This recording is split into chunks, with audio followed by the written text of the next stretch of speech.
She stole $90 million from the man she believed had destroyed her sister's life. But this was never just about money. It was revenge. 8 years in the making. A powerful Emirati investor. A dead 19-year-old maid. A crypto fortune that vanished into the blockchain. And in the end, the money was never recovered, because the only person who knew how to unlock it was left paralyzed from the neck down. 30-year-old Filipino crypto trader Cristina Mendoza stole $90 million from an Emirati investor she believed had raped her younger sister years earlier. Her sister was only 19 at the time, working as a maid in his household. She became pregnant, returned home in silence, and years later took her own life. Cristina never forgot it. And when she finally got close enough to the man she believed was responsible, she did not go to the police. She went after the one thing he valued most: his money. What happened next sounds unreal. Because after the theft, Cristina was allegedly hunted down, kidnapped, brought back in secret, tortured for access to the stolen fortune, and left permanently paralyzed. The money was never recovered, and to this day, it remains locked in crypto wallets that neither side can use. Cristina's story began in Manila. In 2013, at just 21 years old, she was living in a small apartment in Quezon City with her mother and much younger sister. She had graduated with a degree in information technology, but like many young people, she could not find a job in her field. So she took work as an administrator at an internet cafe, earning around $300 a month. It was not much, but in her spare time, she became obsessed with something almost nobody around her understood yet: Bitcoin. She spent nights reading online forums about blockchain, mining, and digital currency. Eventually, she scraped together $250, bought used computer parts from a local market, and built her first mining rig. It ran in her bedroom day and night. In the first month, she mined just a fraction of a Bitcoin. At the time, it was worth almost nothing. But to Cristina, that did not matter. She believed the technology would change the world, and she was right. Over the next few years, she taught herself everything. She studied Satoshi Nakamoto's white paper, watched endless tutorials, tracked charts, and learned to read the emotional rhythm of the market. By 2015, she had a small mining setup running out of a neighbor's garage.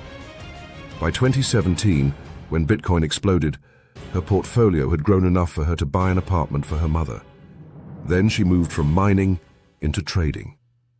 She never sold fake dreams, never ran courses, never acted like a guru.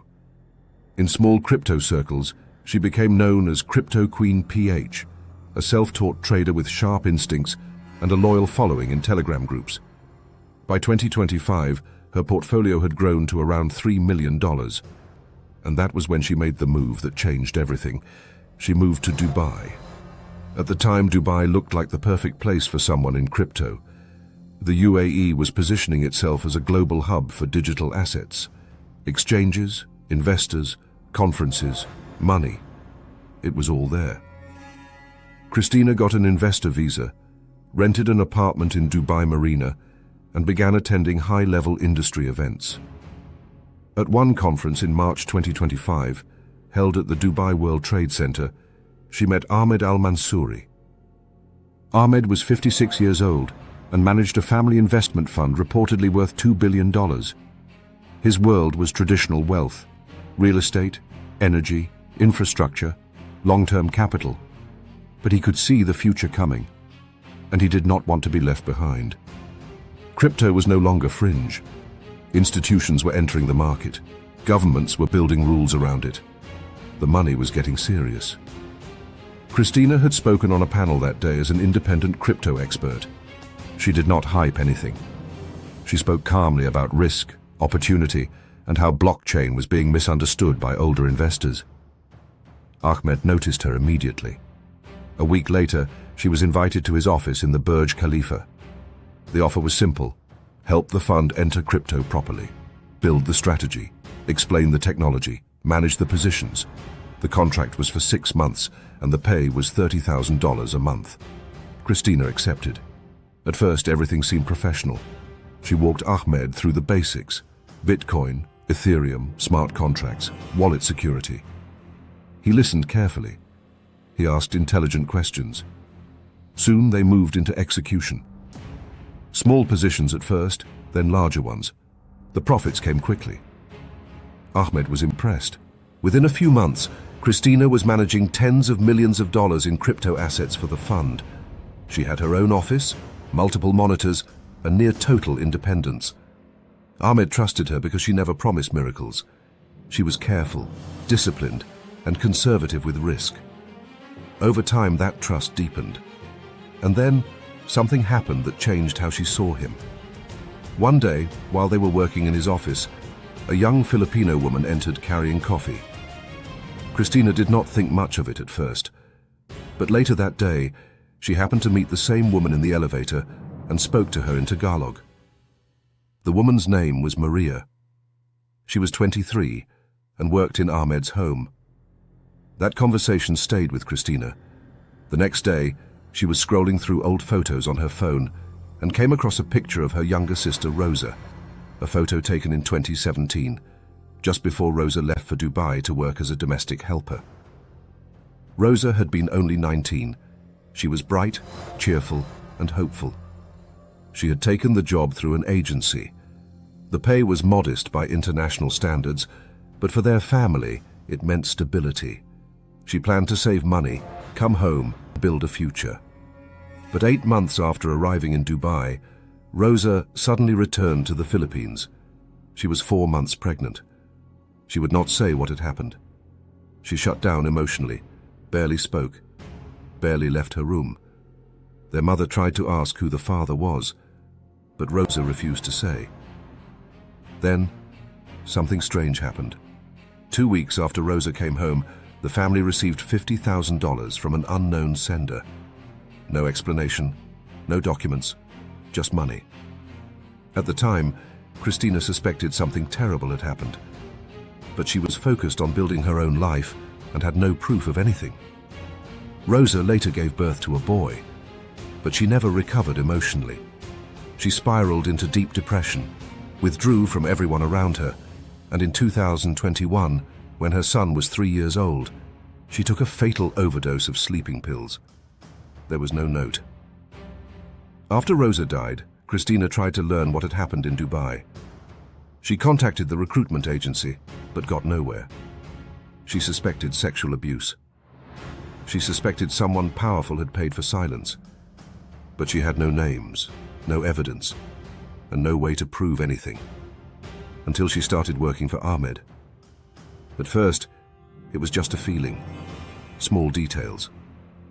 A staffing agency name she heard in passing. A photo in his office that seemed familiar. Then she began digging quietly, carefully.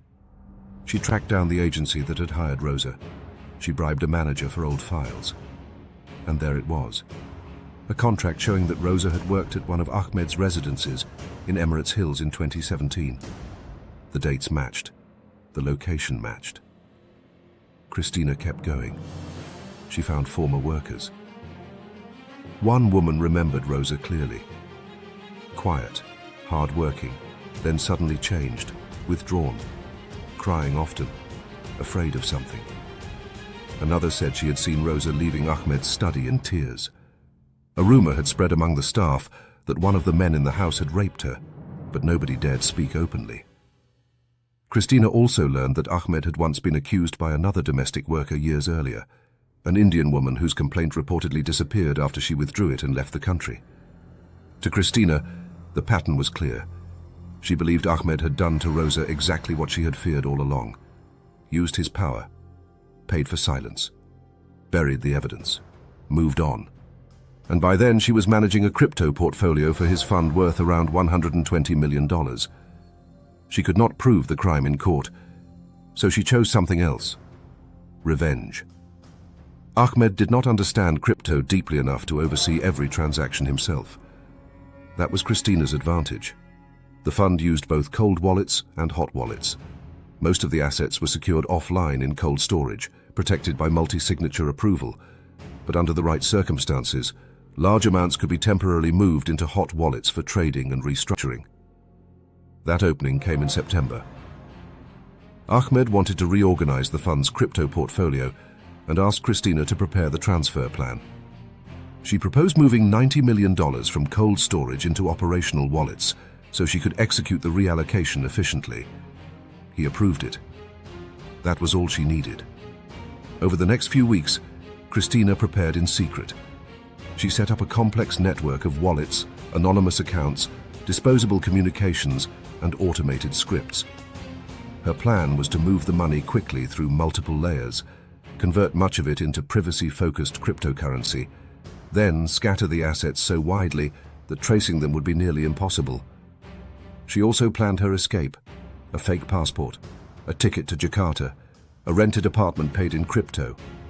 From there, she intended to disappear completely. On September 25th, Ahmed was out of town in Abu Dhabi. The office was quiet. The transfers from cold storage had already been authorized. That morning, Christina arrived early. By 7 a.m., she began. Scripts ran, wallets split, funds moved, conversions fired off in waves. For 4 hours, the system churned. By 11 a.m., it was over. Christina had moved $90 million. She left $30 million untouched, hoping that would buy her time. At first, nobody fully understood what had happened. Alerts went out, but the money had already passed through multiple layers. When the finance team realized the assets were gone, Christina was already leaving the office. She returned to her apartment, collected the bag she had prepared, erased her phone, switched devices, and headed for the airport. Her fake Indonesian passport worked. By the time Ahmed understood the scale of the theft, Christina was already in the air, flying to Jakarta. Now Ahmed faced a different kind of crisis. It was not just the money, it was humiliation. $90 million had vanished under his watch, taken by the very person he had trusted to modernize his fund. Going public would mean police, media, investors, questions, weakness. It would damage his reputation across elite business circles. So according to the story, Ahmed did not go public. Instead, he went private. He allegedly hired people who specialized in solving problems outside the law, men with access to airports, hotels, border systems, and criminal networks across Asia. Their job was simple: find Christina and bring her back. Christina was careful in Jakarta. She paid cash, stayed quiet, avoided hotels and social media. She knew she was being hunted. But after weeks in hiding, she made one mistake. She logged into an old email account from a public library to check whether her mother had written anything urgent. That was enough. Her location was traced. A few days later, agents spotted her at a market, followed her home, and the next morning, she was taken off the street. No public arrest, no warrant, no official paperwork. Just a van, a hood, and silence. According to her account, she was held in a shipping container, transported by sea, and secretly brought back to the UAE. Eventually, she was taken to an isolated desert villa connected to Ahmed's family. There, she says, Ahmed confronted her directly. He asked one question: "Where is the money?" Christina refused to answer. Then she told him why she did it. She told him about Rosa, about the pregnancy, about the $50,000, about the suicide, about the life that had been destroyed. Ahmed, she claimed, barely reacted. He said he did not even remember her. In his world, too many maids had passed through too many houses. If something had happened, it no longer mattered. Money had already been paid. The matter was over. But the money Christina stole, that mattered. So the interrogations began. For days, she was allegedly pressured, deprived of sleep, tortured, and repeatedly asked for one thing: access to the wallets. She never gave it. Finally, when it became clear that she would not cooperate, a final punishment was allegedly chosen. A man described as a surgeon injected something into her cervical spine. By the next day, Christina could no longer move. The paralysis spread from the neck down. She remained conscious, She could speak. She could feel her body. But she could not control it. Then, according to the account, she was driven into the desert and abandoned near a road, left in the shade with a bottle of water beside her. Hours later, she was found and taken to a hospital. Doctors confirmed the paralysis, but the cause was unclear. Christina told police she had been kidnapped, tortured and injected after stealing the money, but the case reportedly went nowhere.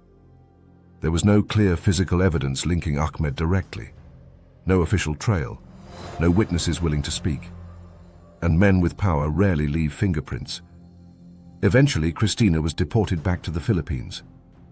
Today, according to the story, she lives under constant care. And the strangest part is this: the $90 million still exists. It remains in crypto wallets tied to passwords only Christina remembers. She can speak those passwords out loud. She knows them, but she cannot physically enter them herself. And apparently, she trusts no one enough to hand over complete access. So the money remains suspended in digital space, unreachable to Ahmed, unusable to Christina. A fortune frozen by revenge.